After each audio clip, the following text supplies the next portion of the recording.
다시 뭐라고 해야 돼? 다시 단어를 까먹었어. 다시 떠올린다. 딱 그 정도로만 우리 이야기하고 넘어갈 건데 신경계 우리 중추신경계랑 말초신경계 있어요. 그쵸? 중추신경계에 뭐 있어요? 뇌랑 척수 있어요. 맞아. 그 다음에 말초신경계는 나누는 방법이 두 가지가 있었어. 뭐랑 뭐 있었어? 뇌신경 그리고 척수신경. 그거 뇌신경 척수신경으로 나누는 기준이 뭐예요? 뇌에 뻗어 있는지 뇌에 연결되어 있는지 척수에 연결되어 있는지. 그래서 해부학적인 구조에 따라서 뇌신경, 척수신경 나눌 수 있다 했었고요. 자, 그 다음에 나누는 방법 두 번째는 뭐야? 두 번째. 개수. 뭐라는 거야? 첫 번째 방법은 요거였고요. 두 번째 방법은 요거였어요. 뭐였어? 구심성. 응. 구심성이랑 원심성으로 나누는 거고 이거라고 하니까 너네 여기 이렇게 커다랗게 써있는데 안 보이나 봐. 구심성이랑 원심성으로 나눌 수 있고요. 구심성 신경에 해당하는 게 뭐야? 감각신경. 맞아, 감각뉴런. 그 다음에 원심성 신경에 해당하는 거 크게 두 개로 나눌 수 있어요. 어떻게? 답지 있어 앞에. 내 얼굴엔 없고 거기도 있고 여기도 있고.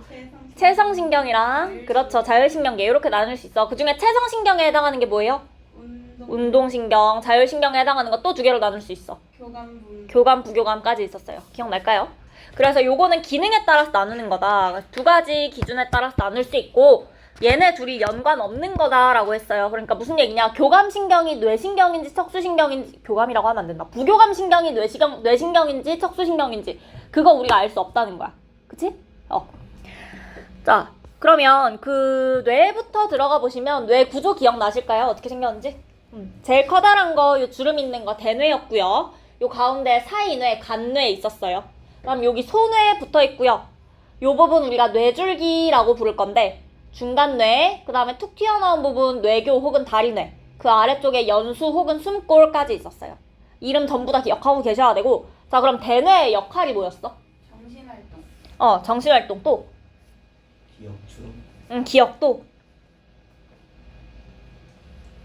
생각보다 이제 시험 치게 되면 여러분이 많이 빼놓는 게 감각의 중추인 거.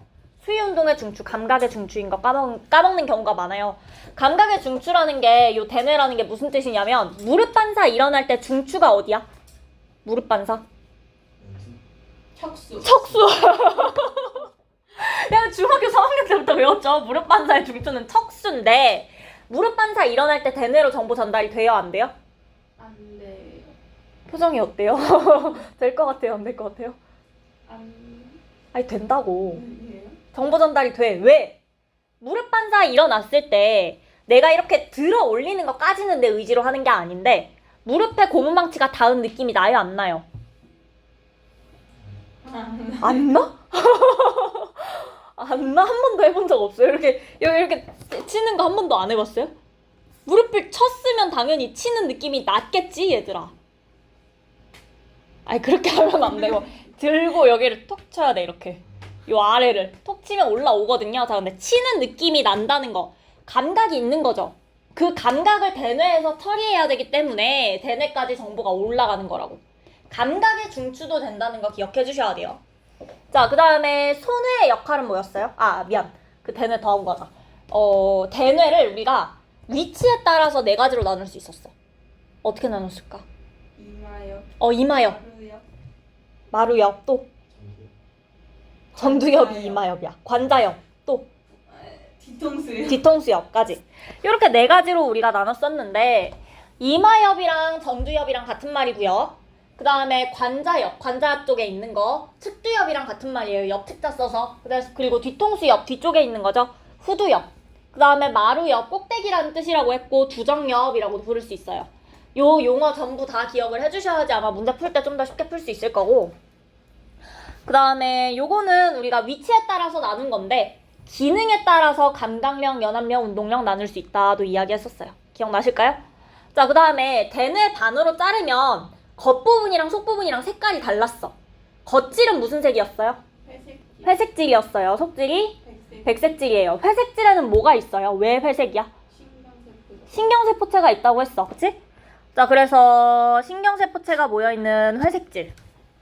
이게 겉질이었고, 신경세포체가 모여있다는 얘기는 대뇌 주요 기능의 대부분을 요 겉질에서 담당한다라는 거. 그래서 우리가 감각령인지 연합령인지 운동령인지 나누는 거 있죠. 그리고 저 위치에 따라서 나누는 것도 전부 다 겉질을 나눈 거야. 속질은 나눈 거 아니에요. 겉질 나눈 거야. 활동이 일어나는 부분. 오케이? 그래서 운동령이 회색질인지 백색질인지 물어보시면 회색질이라고 하시면 돼요. 아예 겉질을 나눈 거니까. 무슨 말인지 알겠어? 오케이. 자, 그 다음으로 손해로 갑시다. 손해는 뭐 해요? 손해. 뭐랑 관련 있지? 평형. 균형 맞추는 거. 평형 감각이랑 관련 있고요. 또 수위 운동이라고 해요. 수위 운동이다라고 하면 내 의식의 명령을 받아서 하는 운동들. 그러니까 내 의식적인 운동들을 수위 운동이라고 하는데 손해는 수위 운동 조절하고요. 그 다음에 평형 유지하고 있어요. 오케이? 자, 그 다음으로 사인회 있어. 사인회에는 크게 두 가지 들어있었어요. 뭐랑 뭐 있어? 시상하부. 시상이랑 시상하부. 그 중에서 항상성 유지의 중추는 누구죠? 시상하부. 시상하부죠. 항상성 유지에 관여하는 거 시상하부라고 이야기했었고, 시상하부 설명 뒤쪽 바로 보시면 자율신경이랑 내분비계 조절 중추다 되어 있어요. 이 항상성 유지 자체를 자율신경이랑 내분비계 조절해서 유지했었지. 그러니까 얘네 조절 중추인 거고 항상성 유지의 중추인 거고요. 오케이? 항상성 세 가지 뭐 있었어요? 체온, 삼투압, 혈당량까지. 기억나시는 거죠? 오케이. 자, 그 다음으로 뇌줄기 있어요. 중간뇌, 뇌교, 연수 세 가지 들어있는데 중간뇌의 역할이 뭐야? 중간뇌? 눈이랑 관련 있었어. 자, 안구운동 관련 있었고요. 홍채운동도 있었고 동공반사의 중추다 이야기했어. 자, 그 다음에 다리뇌, 뇌교는요. 많이 나오진 않아요. 가끔가다 요 호흡운동 같이 조절하는 거 문제에서 나올 수 있긴 해요. 요 정도 봐주시고, 그 다음에 숨골 같은 경우에는 첫 번째로 우리 좌뇌는 대뇌에서 좌뇌는 몸의 어떤 쪽을 담당하죠? 오른쪽 담당해요. 그 우뇌는 왼쪽을 담당해요. 왜 그러냐 했을 때 좌우 교차하는 곳이 연수더라. 연수에서 좌우 교차해서 좌뇌가 오른쪽, 우뇌가 왼쪽을 담당하더라라는 거 이야기했었고, 그 다음에 심장박동, 호흡운동, 소화운동, 소화액 분비의 중추이다 되어 있어요. 요거 중에 하나라도 못하면 살 수가 없는 거죠. 생명 유지하는데 제일 중요한 그 뇌 부위 중에 하나고, 그 다음으로 기침, 재채기, 하품, 눈물 분비 같은 반사의 중추이다 되어 있어요. 자, 얘도 반사의 중추인데 연수반사라고 부를 수도 있고요. 숨골반사라는 단어는 여기 없어서 모르겠어요. 그렇게 부르시길지 아닐지는. 연수반사라고 우리 부르긴 했었는데, 연수반사 같은 경우에는 목 위쪽에서 일어나는 애들 우리가 연수반사로 생각하기로 했었어요. 기침, 재채기, 하품, 눈물 분비 전부 다 목 위쪽에서 일어나고 있죠. 그 다음에 요 연수반사 같은 경우에는 무조건 반사에 속해요. 무조건 반사가 무슨 뜻이야? 대뇌로 거치지 않아. 그쵸. 중추가 대뇌가 아니야. 대뇌까지 안 가는 애들이고요. 연수반사도 그러면 무조건 반사고 요 동공반사도 무조건 반사인 거죠. 중간뇌 반사. 오케이. 요거까지 해주시면 되고 넘어갈게요. 그 다음에 척수 있네요. 다음 페이지에. 자, 척수는 겉질이 무슨 질이야? 백색질. 속질이 회색질이죠. 혹시 까먹으시면 요 그림 하나쯤은 분명 있을 거야. 그러면 뭐 다 까먹었으면 나도 모르겠는데 적어도 뭐 회색질 안에 신경세포체가 있는 걸 기억한다면 문제에서 신경세포체 있는 쪽이 회색질이겠구나 하셔도 되고, 대뇌는 뒤집으시면 되고 뭐라도 하나라도 기억했으면. 그래서 속질이 회색질이고 겉질이 백색질이다. 그 다음에 후근이랑 전근이 있었어요. 후근이 뭐야? 어떤 신경다발? 그럼 전근이 뭐야? 어떤 신경다발? 운동신경다발. 그럼 후근은 뭐겠어? 감각신경다발이죠. 그래서 운전으로 이야기한다. 운동신경이 전근이다. 오케이? 요거까지 이야기했었고요. 척수반사도 있었어요. 척수반사 같은 경우 배변 배뇨반사, 회피반사, 무릎반사, 땀분비, 젖분비까지 이런 것들 척수반사고, 척수반사는 목 아래쪽에서 일어나거나 전신에서 일어나는 경우. 그래서 땀분비 같은 경우에 전신에서 일어나죠. 그래서 이런 경우는 척수반사로 가시면 돼요. 됐을까요? 그 밑에 척수 반사, 회피 반사, 무릎 반사 요거는 다 할 수 있으니까 넘어가고 무조건 반사 확인해 주시면 되고 또 다음 페이지 넘어가 주시면 말초신경계 나와요. 자, 말초신경계 기능에 따라서 구심성, 원심성 나눌 수 있었고요. 그 중에서 원심성, 체성이랑 자율로 나눌 수 있었어. 그리고 체성에서 운동, 자율에서 교감, 부교감 있었는데 얘네 세 개 구조적으로는 어떻게 달라요? 생긴 거. 운동신경 어떻게 생겼어? 하나로 일자로 쫙. 교감신경은? 2개. 2개인데? 길게. 그치. 앞이 짧고 뒤가 길죠. 그 다음에 부교감신경은요? 길고 짧게. 그쵸. 길고 짧게. 맞아. 요렇게 구분한다 했었고, 그래서 운동신경 같은 경우에는 하나의 뉴런이고요. 얘네는 2개의 뉴런으로 이루어져 있어요. 자, 운동신경 말단에서 분비되는 신경전달 물질이 뭐죠? 아세틸콜린. 아세틸콜린이에요. 교감신경의 신경절 이전 뉴런에서는 아세틸콜린, 부교감신경의 신경절 이전 뉴런에서는 아세틸콜린. 자, 요 중에서 하나 노르에피네프린이었어요. 어떤 게? 교감신경. 교감신경이 노르에피네프린이었죠. 여기는 아세틸콜린이었어요. 맞아. 자, 그래서 이 기관 입장에서는 뭐 심장이다 치면 어떤 기관 입장에서는 교감신경이 흥분한 건지 부교감신경이 흥분한 건지 알고 싶으면 어떤 신경 전달 물질이 나왔는지 알면 되죠. 그래서 신경절 이후 뉴런에서 나오는 신경 전달 물질이 다른 거고 이전에는 똑같아도 상관이 없는 거예요. 오케이? 이 부분이 다른 거 기억해 주시면 되고 그 다음에 교감신경의 역할이 뭐야? 몸을 어떤 상태로 만들어? 긴장 상태로. 그 다음에 부교감신경은 안정 상태로 만들어요. 맞죠? 자, 그래서 심장에 작용하게 되면 심장박동을 흥분시키는 게 심장박동을 빠르게 해주는 게 교감신경이고 심장박동을 느리게 하는 게 부교감신경이다 이야기했었어. 그러면 이렇게 교감신경이랑 부교감신경이 심장에 작용해서 서로 반대작용을 하는 걸 우리가 뭐라고 하죠? 기랑작용이라고 한다. 그쵸? 요 기랑작용이었어요. 그래서 기랑작용까지 기억하시고 요 밑에 있는 거는 알아서 확인해 주시면 되고요. 자, 그럼 교감신경은 중추신경계 어디에 연결되어 있지? 뇌? 척수? 척수의 어디? 그냥 중간. 척수의 중간. 척수의 중간에서 뻗어나온다. 가운데에서 뻗어나온다 이야기했어요. 이게 교감신경이고요. 부교감신경은요? 꼬리 부분이랑 척수의 끝부분이랑 맞아요. 꼬리 부분, 척수의 끝부분 또 서 있어 위에. 어디랑 어디래? 중간내 손골. 중간내 숨골 그리고 척수의 끝부분 이 세 군데에서 뻗어나오고 있어요. 자, 중간내 숨골 척수의 끝부분에서 나오는데 우리 중간내에서 나오는 거 하나예요. 뭐야? 어디에 연결되어 있어? 중간내니까 눈 맞아요. 눈에 연결된 거 중간내고요. 그 다음에 척수의 끝부분에서 연결되어 있는 거 방광이에요. 맞아? 나머지는 전부 다 연수로 가시면 돼요. 오케이? 방광까지는 연수에서 나와서 가기 힘드니까 끝부분에서 나온다 이야기했었고 그 중간뇌는 우리가 눈이랑 연결지어서 많이 했으니까 중간뇌 해주시고 나머지는 부교감신경은 전부 다 연수에서 나온다. 모르겠으면 연수로 찾으시면 되는 거예요. 오케이? 자, 여기까지 해주시면 되고 쭉쭉 넘어갈게요. 호르몬까지.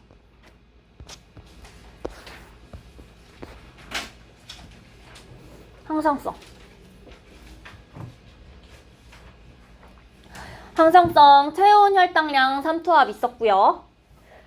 자, 내분비계랑 신경계, 자율신경계 조절. 그리고 사인의 시상하부가 항상성 유지의 중추였다. 요거까지 했었고 호르몬 하시면 적은 양으로 특정 조직이나 기관의 생리작용을 조절한다 되어 있었는데 생성되는 거 내분비샘이었어. 기억나요? 내분비샘 예시 뭐 있어요? 알고 있는 내분비샘?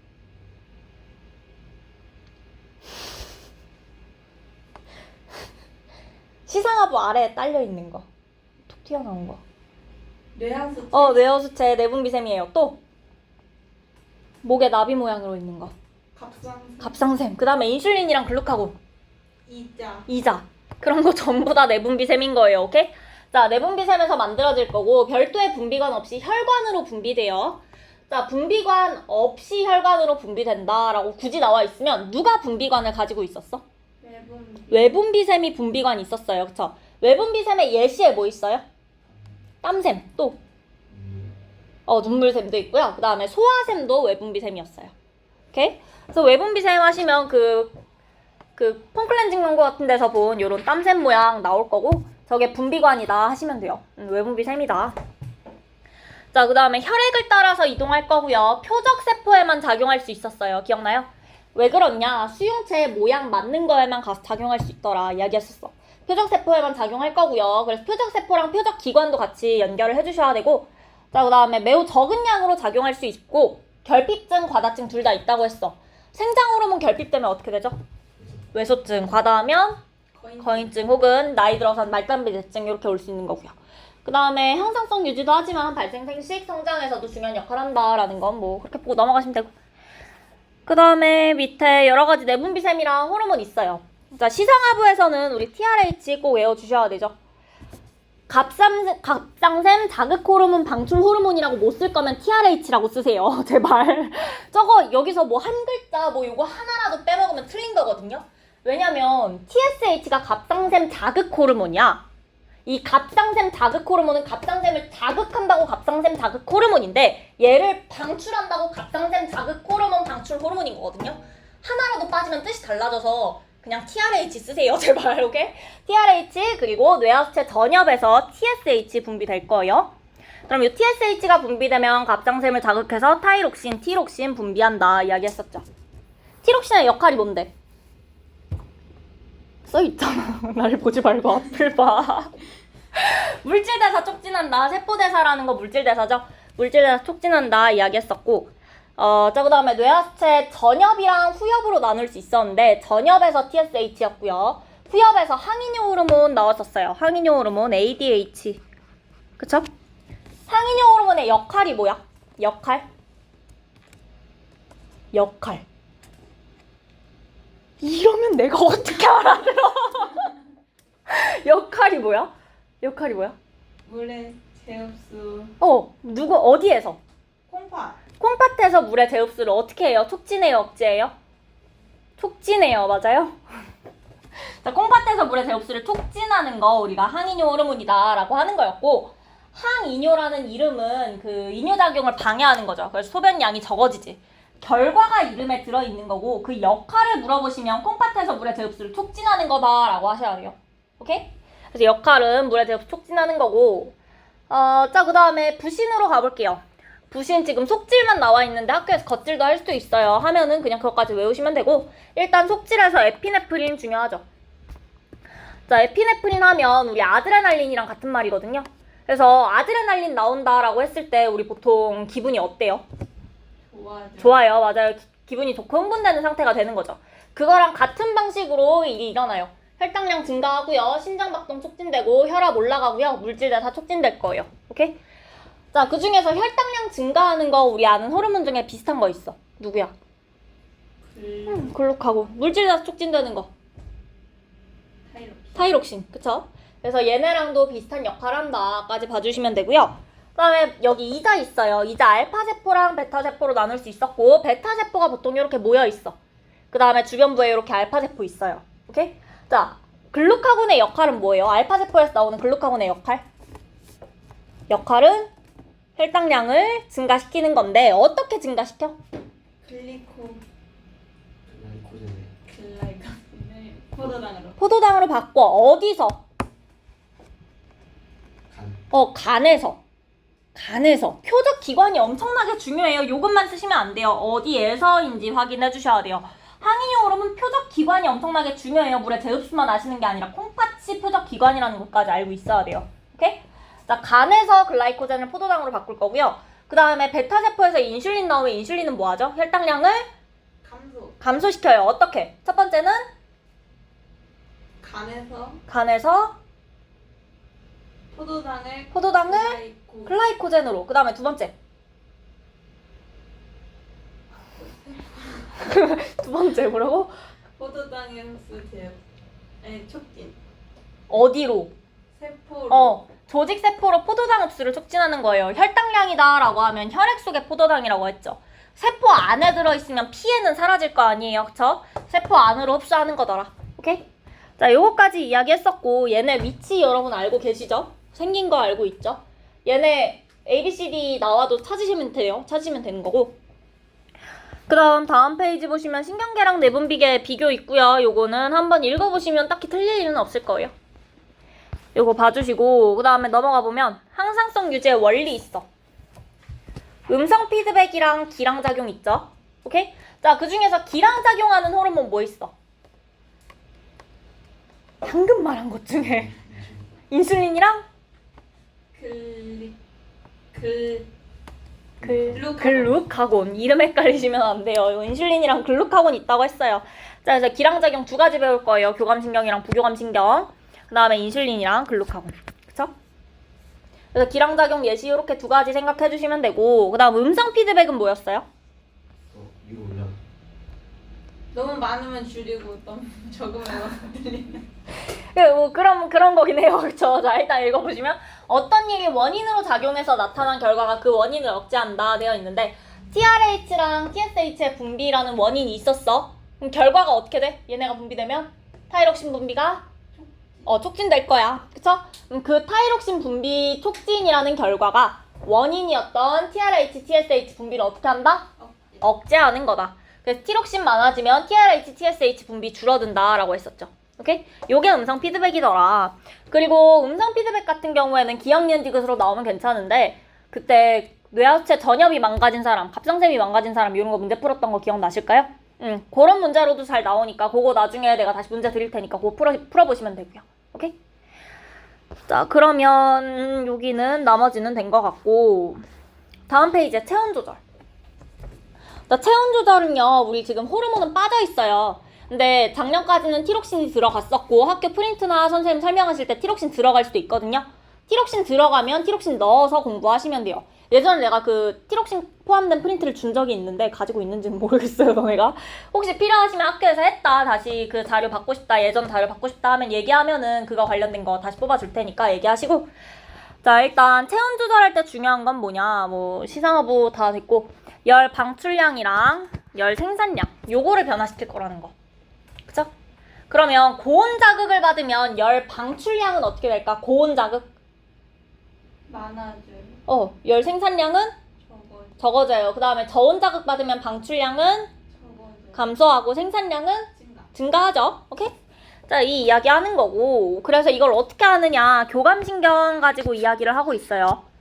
교감신경의 작용이 완화되면서 피부 근처 혈관이 어떻게 돼? 고온 자극 받으면 교감신경의 작용이 완화돼요. 고온 자극을 받으면 교감신경의 작용이 완화되면서 피부 근처 혈관이 확장된단 말이에요. 저게 왜 고온 자극일 때 나타나냐 하면 저 피부 근처 혈관에 흐르는 혈액량이 늘어나죠. 그 혈액량이 늘어나면서 열이 방출되기가 좋아지겠죠. 오케이? 그래서 열 방출량을 증가시키는 거야. 됐어요? 그 다음에 땀 분비 증가할 거예요.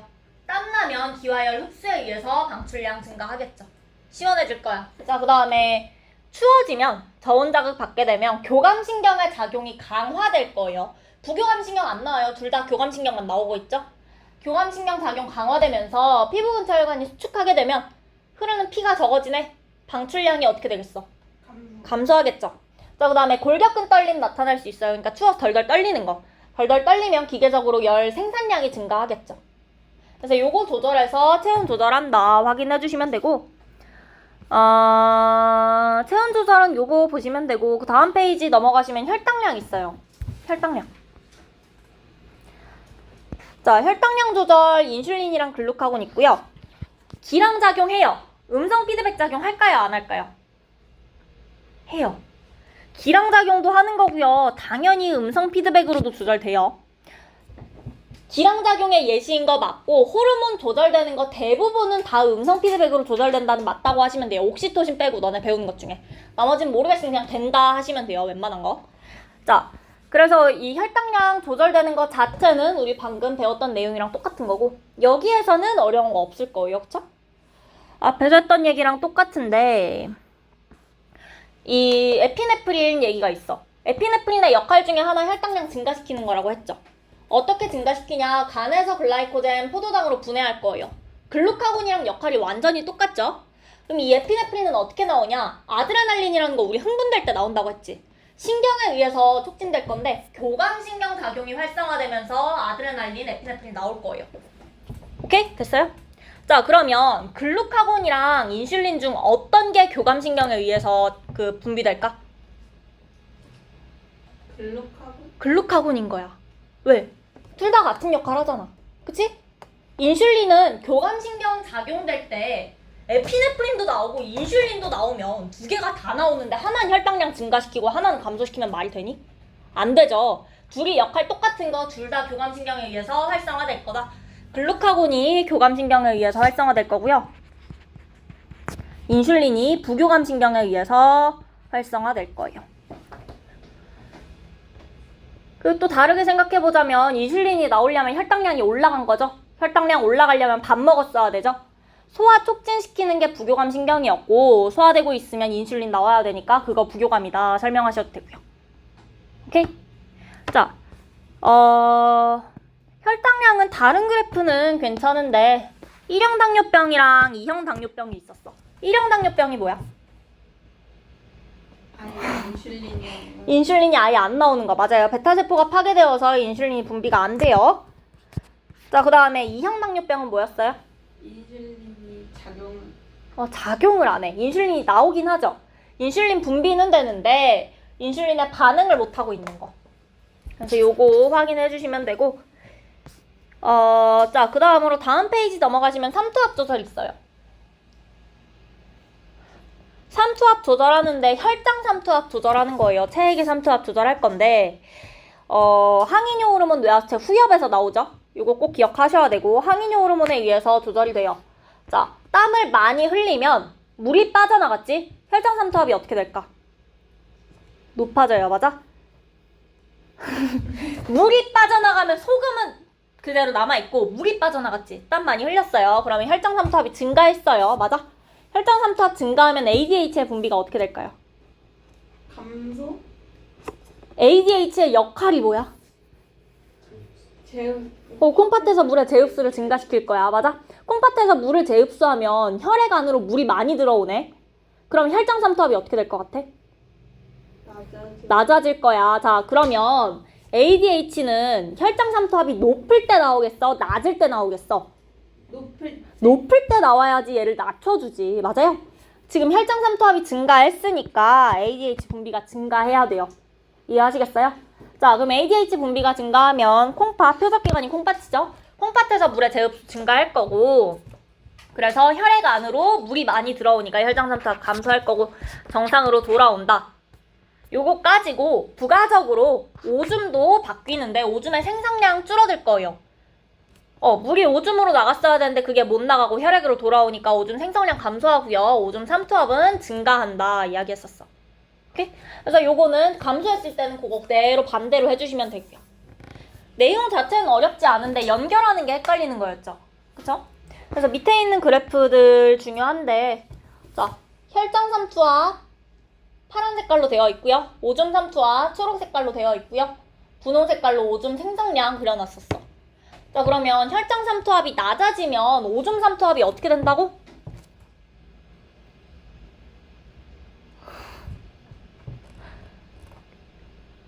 말로 해. 말로. 적어진다. 오줌 삼투압이 낮아진다. 맞아? 너가 생각한 답이 아니지. 오줌 삼투압이 왜 낮아져? 혈장 삼투압이 낮아지면 ADH 분비가 찍은 거야? 혈장 삼투압이 낮아지면 ADH 분비가 줄어들 거예요. ADH 분비가 줄어들면 어떻게 돼? 물의 재흡수가 적어져요. 맞아? 그럼 오줌으로 나가는 게 많아지겠네? 오줌에 물이 많아졌으니까 오줌 농도는 어떻게 돼? 낮아지겠죠. 그러니까 오줌 삼투압이 낮아지는 거라고. 오줌 생성량은 증가하는 거고요. 오케이? 이해할 수 있겠죠? 요 그래프 중요하니까 꼭 알아놔야 된다 이야기했었고 여기까지 해서 항상성은 내용은 요 정도긴 해요. 그래프 해석이 조금 헷갈릴 수는 있지만 내용은 요 정도고 많이 넘어가야 돼요. 쭉쭉 넘어가시면 병원체 있어요. 병원체 우리 크게 4개 배웠어. 뭐 배웠지? 세균 또 바이러스 곰팡이, 원생생물까지. 기억나요? 쟤는 시험범이었어. 자, 그래서 이렇게 네 가지 있었는데, 그럼 세균의 특징이 뭐야? 세균 어떤 단세포예요? 다세포예요? 단세포고요. 원핵이야? 진핵이야? 원핵 생물이죠. 원핵 생물인데, 원핵 생물이 무슨 뜻이야?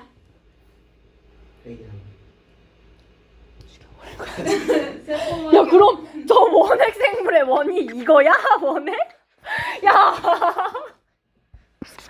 원핵 생물이 무슨 뜻이라고? 망으로 둘러싸인 어. 세포 소리. 막으로 둘러싸인 세포 소기관이 없는 거였어요. 그리고 핵도 세포 소기관이기 때문에 핵막이 없다도 맞는 말이고요. 그쵸? 막으로 둘러싸인 세포 소기관 없는 단세포 원핵 생물이었고, 질병은 여기 쭉 나와 있긴 한데 학교에서 프린트 주실 거예요. 프린트에 나와 있는 거 위주로 외우시면 되고, 그 다음에 치료는 항생제 이용해서 치료한다 이야기했었고요. 자, 그 다음으로 바이러스 있어요. 바이러스는 구조가 어떻게 돼요? 뭐랑 뭐로 이루어져 있지? 핵이랑 DNA. 핵? 아니 DNA? 핵산. 핵산, 그리고 단백질 껍질. 그쵸? 핵산과 단백질 껍질로 이루어져 있다 했었고, 얘 질병도 뭐 여러 가지 있긴 한데 학교에서 말씀하시는 거 이야기해 주시면 되고, 여기 내가 지금 쳐놓은 거 정도 기억해야 되긴 해요. 그 다음에 치료는 항바이러스제 이용한다 라고 했었어. 백신은 치료제 아니야? 아니다. 그쵸? 백신은 예방만 하는 거였고요. 그 다음에 원생생물 있어요. 원생생물은 단세포 진핵생물이라고 했었어. 대표적으로 아메바 있고요. 그래서 여기 아메바성 이질이랑 아메바성 수막내염 이렇게 나와 있는데, 우리 중요한 질병은 요거 두 가지. 수면병이랑 말라리아 있었어요. 그 중에서 말라리아는 모기를 매개로 한다는 거 꼭 외워주셔야 되고, 자, 그 다음에 치료제는 따로 배우진 않았어요. 그쵸? 자, 그 다음에 마지막으로 곰팡이 있는데, 얘는 다세포 진핵생물이에요. 다세포 진핵생물이고, 질병 무좀이랑 칸디다증 있었고요. 치료는 항진균제 이용한다 했었고. 오케이? 여기까지 외워주시면 되고요. 프라이오는 학교에서 하시면 하고 아니면 몰라도 되니까 넘어가고, 밑에 요거는 안 틀리실 거니까 또 넘어가고. 여기에 정리되어 있을까요, 여러분 책에도? 요거 정리해 놓으시고, 방어작용 넘어가 볼게요. 자, 방어작용 크게 선천성 면역이랑 후천성 면역으로 나눌 수 있는데, 선천성 면역은 비특이적 방어작용이라고 부를 수도 있고, 후천성 면역은 특이적 방어작용이라고 부를 수도 있어요. 여러분은 안 헷갈리고 싶은데 수업하시는 선생님이 헷갈리실 수 있어요. 나도 헷갈리거든요, 아직도. 그러니까 예전에는 저 용어를 썼었고, 예전 개정에서는 지금 용어만 바뀐 거여가지고 두 가지 용어를 다 알아들을 수 있는 게 좋을 테니까 요 용어 두 개 다 기억해 주시고, 자, 선천성 면역 같은 경우에는 외부 방어랑 내부 방어 있는데, 외부 방어의 대표적인 예시로는 피부. 말 그대로 물리적으로 막는 거야, 그치? 자, 그 다음에 점막도 있었는데, 점막이랑 뭐 눈물, 침 같은 데 들어있는 화학물질 하나 있었어요. 라이소자임 있었어. 기억나? 처음 들어. 라이소자임 있었어요. 라이소자임. 자, 라이소자임 하면 세균의 세포벽을 분해해서 세균 죽이는 역할을 하는 거예요. 몸에서 나오는 천연 항생물질이다 생각해 주시면 돼요. 자, 요거 선천성 면역에 들어가고요. 그 다음에 내부 방어에는 식균작용, 식세포작용이랑 그 다음에 염증 반응이 있었어요. 식균작용, 식세포작용 같은 말이고, 요 식세포작용을 하는 거 백혈구 중에서도 큰 포식세포라고 되어 있어요. 근데 요 큰 포식세포 안 가르쳐줬니?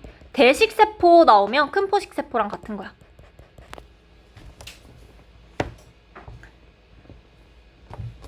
그래서 요거 같은 거니까 이해해 주시면 되고, 자, 그 다음에 염증 반응 있는데, 염증 반응 먼저 일단 뭔가 다쳤어. 피부가 뚫렸어요. 자, 그 다음에 어떻게 돼요? 누가? 비만세포가. 백혈구의 일종인 요 비만세포에서 히스타민이라는 거 분비될 거예요. 이거 기억해 주셔야 되고, 그럼 히스타민이 뭐 해? 찢어. 어떻게? 믿지 마, 쟤. 나 쟤 믿음이 없다, 야. 모세혈관이 어떻게 돼요? 부풀어요. 확장돼요. 그 다음에 여기 꽉 닫혀있다가 보니까 좀 열렸죠? 틈이 생겨요. 혈관벽의 투과성이 높아져서 백혈구가 상처 부위로 이동할 수 있어요. 맞아? 그래서 우리 염증 났을 때 빨갛게 부어오르죠? 확장되고 백혈구 모이면서 그런 거다. 자, 그 다음에 이 백혈구가 뭐하냐? 요 식균작용, 식세포작용 해주시면 되겠죠? 그래서 침입자 다 잡아먹으면 끝이 나는 거다. 오케이? 자, 여기까지 기억해 주시면 되고, 그 다음에 후천성 면역 있었어요. 후천성. 크게 세포성 면역이랑 체액성 면역 있었고요. 세포성 면역은 세포독성 트림프구에 의해서 일어나는 거였고, 체액성 면역은 항체 분비에서 일어나는 거였어. 기억날까? 기억하면 돼. 지금부터 하면 돼요. 우리 30분 뒤에 시험 칠 거니까 기억하면 돼요. 자, 무슨 일이 있었냐면요. 항원이 먼저 침입자가 이물질을 침입을 했어. 그럼 그 항원을 큰 포식세포 같은 항원 제시세포가 먹어요. 잡아 먹었어. 그러면 자기 몸 표면에다가 이 항원 조각을 제시를 할 거예요. 보조 트림프구가 와서 이 제시된 항원 조각을 인식할 거예요. 인식하고 나서 T림프구한테 알려주면요. 세포독성 T림프구한테 알려주면 세포독성 T림프구가 활성화돼서 세포를 직접 죽일 거야. 오케이? 이게 세포성 면역이고요. 그 다음에 요 보조 T림프구가 이번엔 B림프구한테 가서 신호를 전달을 해주면 B림프구는 일단 형질세포랑 기억세포로 분화할 거예요. 그 중에서 형질세포가 항체를 분비하는 거고요. 기억세포는 2차 면역 반응이랑 관련이 있었어요. 기억날까요? 오케이? 자, 그래서 여기까지 이야기를 했었고, 그 뒤에 에이즈, 질병 이름이 에이즈고 에이즈를 일으키는 바이러스는 HIV라고 했던 거 다시 한번 꼭 기억해 주셔야 돼요. 요거 헷갈리시면 안 되고, HIV가 뭐 하는지 기억나? 그러니까 HIV가 뭘 파괴해? 여기 써 있어. 보조 T림프구를 파괴할 거야. 보조 T림프구를 파괴해요. 그러니까 우리 방금 보시면 여기부터 여기까지는 세포성이든 체액성이든 반드시 일어나야 되죠. 여기까지의 과정에 보조 T림프구 들어가죠. 보조 T림프구가 망가지면 후천성 면역이 전부 다 일어날 수 있어, 없어? 없겠네요. 그래서 우리가 후천성 면역 결핍증이다 라고 부르는 거야. 이해할 수 있을까요? 오케이. 자, 그러면 요거까지 해주시면 되고, 좀 넘어가시면 항원항체 반응이 있을 거예요. 자, 항원이다 라고 하면 이물질을 이야기한다고 했어. 병원체만 이야기하는 거 아니고요. 먼지나 꽃가루 같은 것도 항원으로 작용할 수 있다 했었고, 먼지나 꽃가루가 항원으로 작용해서 일어나는 질병이 알레르기다 했었어. 기억날까요? 자, 그 다음에 항체는 누가 분비한다고? 형질세포가 분비해요. 형질세포가 분비하는 혈장 단백질이야. 혈장에 녹아있는 단백질이라는 거예요. 혈장 단백질이고 Y자 모양으로 생겼고요. 이 항체에는 항원이 와서 결합할 건데 결합하는 부위가 두 군데 있어요. 그쵸? 자, 그 다음에 우리가 이 후천성 면역을 특이적 방어작용이라고 한다 그랬어. 그 특이적 방어작용인 이유가 결합 부위랑 모양이 맞는 항원만 가서 달라붙을 수 있다 이야기했었거든요. 그래서 우리가 이거를 항원항체 반응의 특이성이다 라고 부르고, 각각의 항체가 특이적으로 작용하기 때문에 특이적 방어작용이라고도 부르는 거고요. 이해할 수 있을까요? 여기까지? 여기까지 봐주시고, 항원항체 반응 하시면 이렇게 지금 두 군데에 붙을 수 있으니까 하나의 항체가 두 개의 세균에 붙을 수도 있겠죠. 두 개의 병원체. 여러 개씩 붙으면서 이렇게 덩어리질 수 있어요. 그러면 큰 포식세포 같은 게 와서 잡아먹기, 식균작용하기 좋을 수도 있고, 아니면 얘네가 다 달라붙어 있으니까 어디 가서 뭘 파괴하고 다니기 힘들겠죠. 그런 역할도 할 수 있고요. 됐을까요? 자, 그 다음에 왼쪽에 있는 거는 병원체 하나에 항원으로 작용할 수 있는 부위가 하나만 있는 거 아니라고 했어. 여러 개 있을 수 있고, 항원의 종류가 여러 개면 그 항체의 종류도 여러 개가 돼야 된다. 이야기했었던 거고. 자, 그 다음에 밑에 자가진단 키트 있고요. 자가진단 키트 기억나실까요?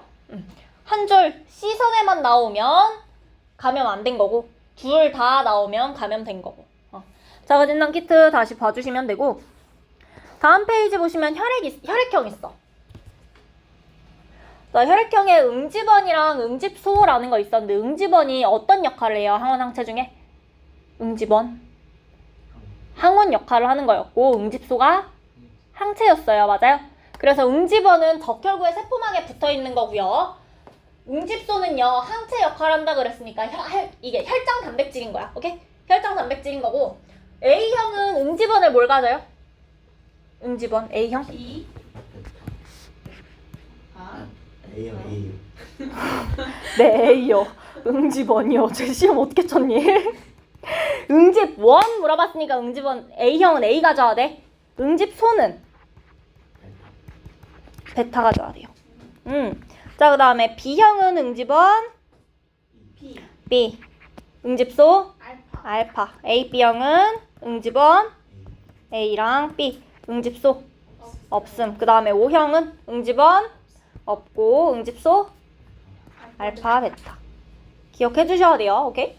요 이야기 했었고, 그래서 결국은 혈액형 문제 푸는 게 중요하고 요 밑에 있는 거는 그냥 쭉 보시면 돼요. 그 다음에 RH 플러스 마이너스 있었죠? RH 플러스형이다 라고 하면 RH 응집원이 있어요. 응집원이 있으니까 응집수 없겠죠? 자, RH 마이너스는 RH 응집원 없어요. 근데 얘는 특이한 게 응집소도 없어. 원래는 응집소도 없는데 그러면 RH 플러스가 수혈받을 수 있냐 하면 그건 아니에요. RH 응집원에 노출되게 되면 응집소가 생겨요. 오케이? 그래서 요거까지 해주시면 되고, 또 넘어가시면 백신 있어요. 백신. 1차 면역 반응이랑 2차 면역 반응 나오고, 방금 비림프구가 형질세포랑 그 다음에 기억세포로 분화된다 했었죠. 자, 그 중에서 1차랑 2차 면역 반응 나눌 때 중요한 거 요 기억세포였어. 기억세포였어요. 1차 면역 반응이다 라고 하면 비림프구가 형질세포로 분화해서 항체를 분비하는 거고요. 2차 면역 반응이다 라고 하면 기억세포가 있어서 기억세포가 형질세포로 분화해서 항체 만들 거예요. 항체는 형질세포가 만들어요. 가끔가다 문제에서는 잘 틀리는 게 기억세포가 항체를 분비한다 문제 나오거든요. 아니에요. 항체 분비는 반드시 형질세포가 하는 거고, 우리가 중요하게 구분해야 되는 거, 비림프구가 분화해서 항체를 만드는지 기억세포가 분화해서 항체를 만드는지야. 오케이? 자, 요거 봐주시면 되고, 그래서 1차 면역 반응 같은 경우에는 앞에서 그 과정 쭉 젖히고 보조티림프구까지 오고 비림프구가 형질세포랑 기억세포로 분화한단 말이야. 근데 2차 면역 반응은 기억세포가 이미 있는 거예요. 그쵸? 그래서 기억세포가 직접 항원을 인식해서 직접 형질세포로 분화할 수 있다고 했어. 시간이 훨씬 빠르다고 했죠. 더 빨리 만들어져요. 1차 면역 반응 같은 경우에는 앞에 시간이 좀 필요해. 2차 면역 반응은 바로 일어날 수 있고요. 그 다음에 만들어지는 항체의 양도 2차 면역 반응에서 훨씬 많이 만들어지고 지속 기간도 훨씬 길더라. 요거까지 이야기했었어요. 맞아? 자, 그래서 이걸 이용한 게 뭐냐? 그게 백신이라는 거야. 백신의 역할은요, 1차 면역 반응을 일으키는 거야. 1차 면역 반응을 일으키면 뭐가 만들어지는데? 기억세포. 그래서 백신의 역할은요, 기억세포를 만드는 거야. 1차 면역 반응을 일으키는 거예요. 그 다음에 2차 면역 반응이 일어나는 건 얘가 원하는 결과인 거지. 그치? 그래서 특정 항원이 실제로 침입하게 되면 2차 면역 반응이 일어나라고 우리가 백신을 맞는 거예요. 그 백신이 2차 면역 반응을 일으키는 건 아니에요. 백신은 1차 면역 반응을 일으키는 거고, 백신을 맞음으로써 내가 기대하는 효과가 내가 실제로 감염됐을 때 2차 면역 반응이 일어나는 걸 기대하고 있는 거고요. 됐을까요? 헷갈리시면 안 되고, 그 다음에 요 백신 종류 같은 경우에는 학교에서 할 수도 있고 안 할 수도 있고 하더라도 학교에서 정리를 해줄 거라서 그거 보시면 될 것 같고, 쭉쭉 넘어갈게요. 유전. 저 유전 좀 기억나실까요? 안 날까요? 자, 일단 염색체가 뭐야? 염색체는 뭘로 이루어져 있어요? 염색체? 염색사. 핵산. DNA랑 단백질. 단백질로 이루어져 있었어. 그 단백질의 이름이 뭐였어? 히스톤 단백질이었어요. 맞아요. DNA랑 히스톤 단백질로 이루어져 있었고요. 그게 분열기에는 응축되어서 막대 모양으로 나타나는 거였고, 간기에는 실처럼 풀어져 있는 거였고요. 자, 이거 봐주시고, 그 다음에 DNA는 폴리뉴클레오타이드 두 가닥이 꼬여있는 구조였어요. 유전 정보 저장하고 있는 유전 물질이다 이야기했었고, 유전자라고 하면 유전자는 DNA의 특정 부분을 이야기하는 거였죠. 유전 정보가 저장된 DNA의 특정 부분을 유전자라고 하는 거고요. 심지어 DNA의 모든 부분이 유전자인 것도 아니거든요. 그래서 그 특정 부분만 유전자다 해주시면 돼요. 그래서 여기 나머지는 보시면 될 것 같고, 핵형이랑 핵상이 있었어. 핵형이 뭐야? 핵형. 맞아요. 형태. 외형적인 거. 그래서 크기라든지 모양이라든지 개수라든지 이런 것들 우리가 핵형이라고 불렀었고요. 당연히 생물 종에 따라서 핵형 달랐고요. 성별에 따라서는 달랐어요? 같았어요? 달랐어요. 그쵸? 왜? 그렇죠. 성염색체가 다르니까. 성별이 다르면 핵형 다르다 이야기했었고, 그 다음에 핵형 분석할 때는 세세포 분열 중기의 세포 이용한다. 감수 분열 아니에요. 체세포 분열 중기의 세포 이용할 거고, 그 다음에 핵상은 세포 하나에 들어있는 염색체의 상대적인 숫자이다 되어 있는데 2N이랑 N 있었죠. 체세포랑 생식세포 중에 누가 2N이야? 체세포. 체세포가 2N이야. 생식세포는? N. 그렇죠. 감수 분열 끝나면 N이죠. 요게 핵상이었고요. 지금 왼쪽 게 2N이고 오른쪽 게 N이죠. 자, 요게 핵상까지 이야기했었고, 그 다음에 사람은 염색체가 총 몇 개야? 46개. 자, 46개 들어있고요. 몇 쌍 들어있어요? 23쌍 들어있죠. 상염색체 몇 개예요? 22쌍. 22쌍 몇 개? 44개. 44개. 성염색체 몇 쌍? 한 쌍. 한 쌍 몇 개? 2개. 2개. 오케이? 자, 그래서 상염색체 무슨 뜻이야? 상염색체. 성염색체 빼고 다라고 우리 서술형에 쓰면 안 되니까 남녀 공통으로 가진 걸 상염색체라고 한다. 오케이? 다음에 성염색체는 성별을 결정한다. 이렇게 해주시면 되고요. 혹시나 염색체 구성 쓰는 거 44 플러스 XX 이런 거 한번 기억해 주시고, 까먹었을까봐 이런 거 안 적혀 있어요? 적혀 있을걸요? 그쵸? 이런 거 있었다는 거 한번 확인해 주시고, 저런 기호 봤을 때 처음 보는 거다 하지 마시고 저런 거 있고요. 자, 그 다음에 상등 염색체와 염색 분체 이 부분은, 그리고 대립 유전자라고 하면 하나의 형질을 결정하는 그 유전자들을 이야기하는 거였고, 이 대립 유전자는 상동 염색체에 같은 위치에 있다 이야기했었어. 기억날까요? 기억나요? 그거 대립 유전자 특징이었고요. 자, 그 다음에 연관 적혀 있는데, 연관이라는 거 A랑 B랑 D가 하나의 염색체 위에 있죠. 그래서 지금 라지 A, 라지 B, 스몰 D 가진 염색체 하나, 라지 A, 스몰 B, 라지 D 가진 염색체 하나라서 생식세포 중에 라지 B, 라지 D를 동시에 가지는 생식세포 있을 수 있어, 없어? 없어요. 이거 하나 가지거나 이거 하나 가져야 되니까 라지 B랑 라지 D를 동시에 못 가져요. 오케이? 동시에 못 가지기 때문에 우리가 요 경우를 연관된다라고 하고요. 멘델의 법칙 중에서 독립의 법칙에 위배되는 거고요. 오케이? 됐을까요? 자, 연관이란 이야기까지 했었고, 염색분체는 당연히 같은 거 가지고 있어야 되는 거고, 밑에 거는 쭉쭉 넘어갈게요. 넘어가 주시면 그 분열 있어. 세포 분열.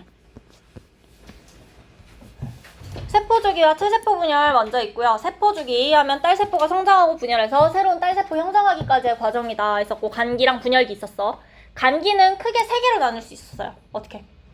G1, S, G2기. G1기에 뭐 했어? 한 개야? 좀 커지죠? 많이 성장하는 시기예요. 자, 성장하니까 그 안에 여러 가지 물질이 필요하겠죠? 세포 석유관 개수도 늘려야겠죠? 오케이? G1기 그로스에 G자 땄다라고 했고요. 세포 많이 성장하는 시기고요. 그 다음에 S기에는 뭐예요? DNA를 복제할 거야. DNA가 복제되려면 DNA를 합성해야겠니? 안 해야겠니? 합성해야 되죠. DNA 복제된다는 거 알면서 DNA가 합성됐다 틀렸다 하는 애들 너무 많이 봤거든요. DNA를 합성해서 복제하는 거야. 그치? DNA를 복제하려면 뉴클레오타이드 이어 붙여가지고 하나 더 만들어야 될 거 아니야. 폴리뉴클레오타이드. 맞지?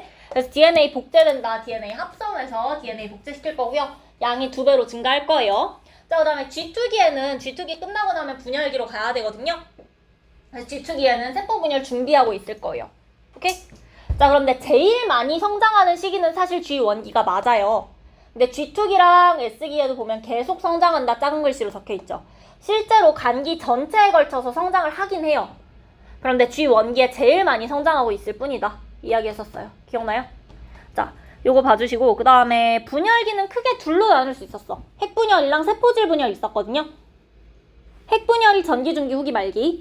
그 다음에 세포질 분열은 동물세포 어떻게 일어나죠? 동물세포에서 함입 일어나고요. 식물세포에서 세포판 형성 일어난다 했었어요. 요 밑에 나와있죠.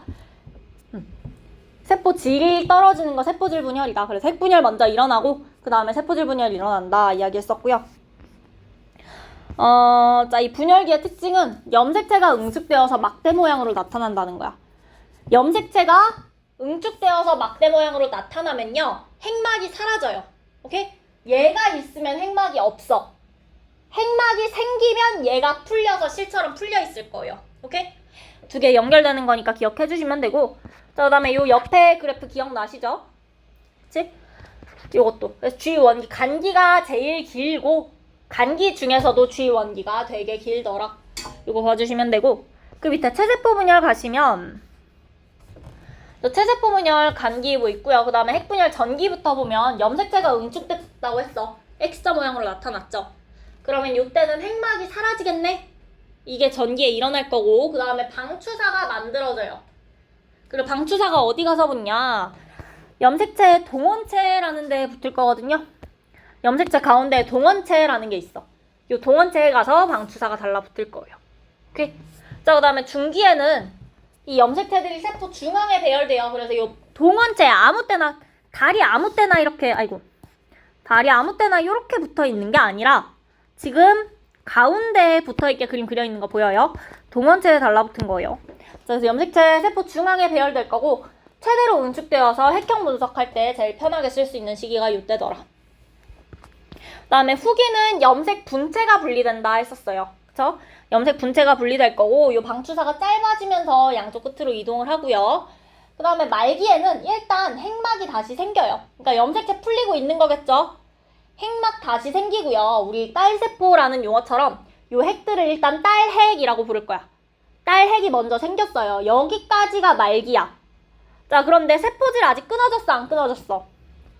안 끊어졌죠? 그럼 이 끊어지는 건 언제 하냐? 세포질 분열에서 일어나는 거예요. 그러니까 여기부터 여기까지 다 분열기야. 세포질 분열도 분열기에 해당하는 거예요. 세포질 분열까지 일어나야 되고요. 세포질 분열까지 끝나고 나면 딸세포 2개 만들어질 거예요. 자, 그러면 그림에 나와 있는 이거 동물세포일까 식물세포일까? 동물세포죠. 왜? 세포막 형성이 안 되고. 세포판. 세포질 함 맞아. 세포질 함입이 일어나고 있어서. 세포판 형성이 아니라 세포질 함입이 일어나죠. 밖에서 안으로 끊어지고 있죠. 오케이. 자, 그 다음에 감수 분열 있어요. 감수 1분열 감수 1분열, 2분열 둘 다 비슷비슷하긴 한데, 차이점만 이야기하자면 감수 1분열 전기에 이가 염색체 만들어지는 거. 그치? 그 다음에 이가 염색체가 만들어졌으니까, 이가 염색체 뭔지 기억나시죠? 상동 염색체 2개 붙어 있는 거였고요. 그러니까 후기에 가서 분리되는 게 염색 분체가 아니라 상동 염색체가 분리가 된다는 거. 그치? 요게 차이점이었고, 상동 염색체가 분리되다 보니까 핵상이 2n에서 n으로 바뀔 거예요. 맞나요? 맞아요. 자, 그 다음에 감수 2분열에는 나머지는 다 비슷비슷하긴 한데요. 핵상이 애초에 n이었어서 끝나고 나면 핵상이 n일 거예요. 맞아? 오케이. 그리고 딸세포 저기 처음부터 시작해서 다 끝나고 나면 감수 1분열, 2분열 다 끝나고 나면 딸세포 4개 만들어진다. 까지. 아마 위에 요것도 정리되어 있으시죠? 여기까지 정리해 주시면 되고, 요 그래프는 사실 중학교 때부터 많이 봤던 그래프고, 이 그래프 자체는 어렵지 않죠? 그래프는 다시 봐주시면 되고, 넘어가면 생식세포 형성과 유전적 다양성 있는데요. 다 좋은 내용이니까 그냥 읽어보면 되는 건 맞는데, 그 중에서 유전적 다양성 증가는 그래도 기억을 해주시는 게 좋아요. 어떻게 유전적 다양성을 증가시키는지. 첫 번째로 이가 염색체가 세포 중앙에 무작위로 배열된다라고 했었어. 맞아? 그 다음에 분리가 일어나는 거. 1번이랑 2번 사이에 관련 없이 1번 둘이 붙은 이가 염색체랑 2번 둘이 붙은 이가 염색체랑 상관없이 그냥 무작위로 떨어진다는 거야. 독립적으로 떨어질 거고요. 그 다음에 마지막으로 수정되는 것도 무작위적으로 수정될 거다.